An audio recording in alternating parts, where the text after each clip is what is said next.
Hey y'all, it's Natalie for A Cherry on Top, and it's Technique Tuesday, and we are doing glitter as our technique this month. I'm going to show you 3 ways to use glitter on a layout and on a outdoorsy layout, no less. So grab those circle dies, and I have the Simple Woodlands Vintage Collection by Simple Stories. And I'm choosing a title for my page from the foam stickers there.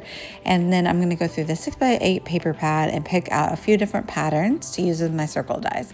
And I'm also going to mix and match with the Mente Wildwood Secrets collection that you see right there.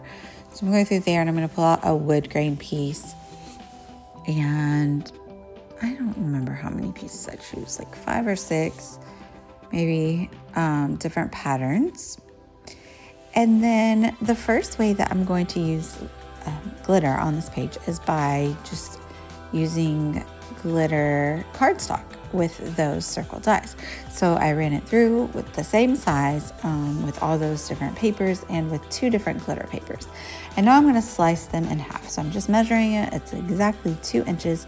So I'm going to slice it at 1 inch and make these circles half circles. And then I kind of had an idea to put the sides back together and make a full circle with a pattern and a glitter. But then once I put that on the page, it wasn't turning out exactly as I had hoped. So I decided to change it up a little bit. First, you'll see me kind of piece it together and try to do a couple of, half and half circles here. Trying to figure out which way I wanted to cut the pattern papers that mattered, whether they were up and down or side to side. But I'm not really adoring this, so I decided to just use them as half circles and kind of pile them up here. And I think that running through with a stitch down the middle will be a really nice, fun, interesting element on the page, and you can show all these fun different patterns. So the photo is of us at an old gold mining place. And so that's why I chose the gold glitter, because I think it's fun to accent with this color, because that's what we were looking for when we were playing in that creek right there. So my 3 little towers of half circles that I have a stitch down the middle.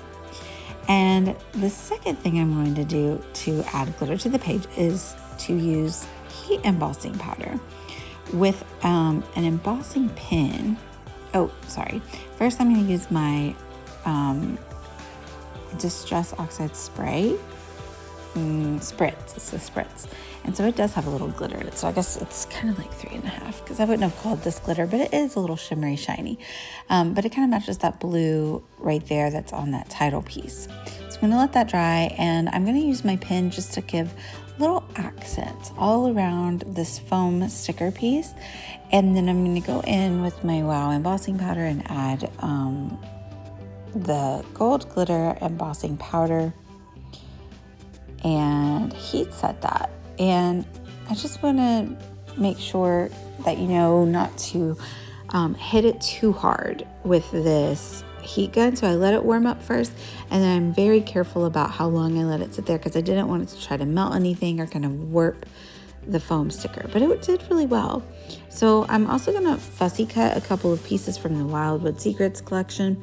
It's the cutest little animals and things. I'm going to pick a really cute mushroom and a pine cone.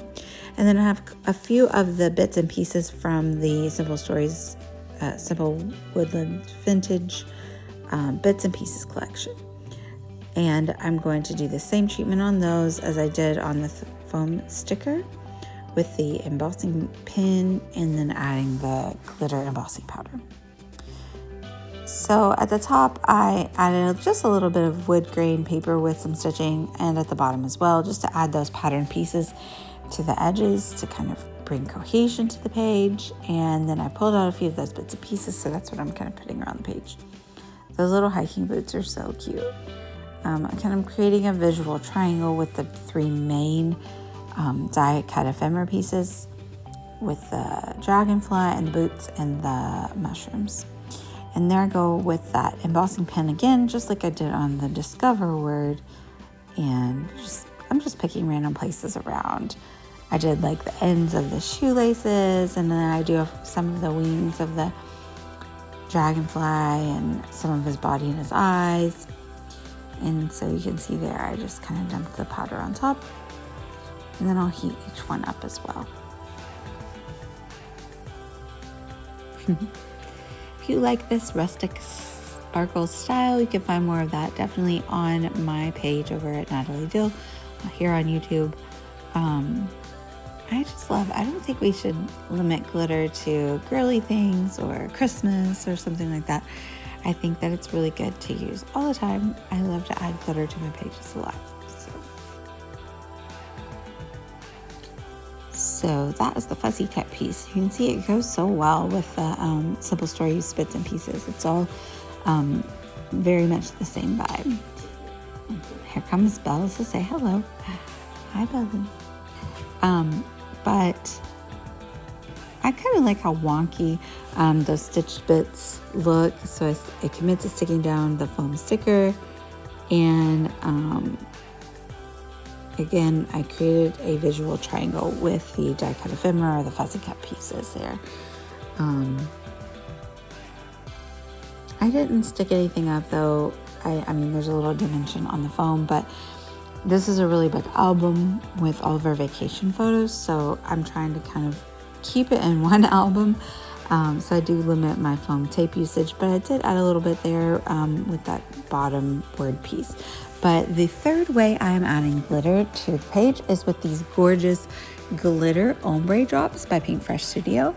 And you will see those in the up close photos. So I'm just sprinkling them around the page as I would with any sequins, but they are circular and there's different sizes and they are just gorgeous glitter. These are kind of a red pink that ombre into a gold color. So thank you guys so much for watching. I hope you've enjoyed the techniques in this Technique Tuesday focused on glitter, and have a great week. Bye y'all.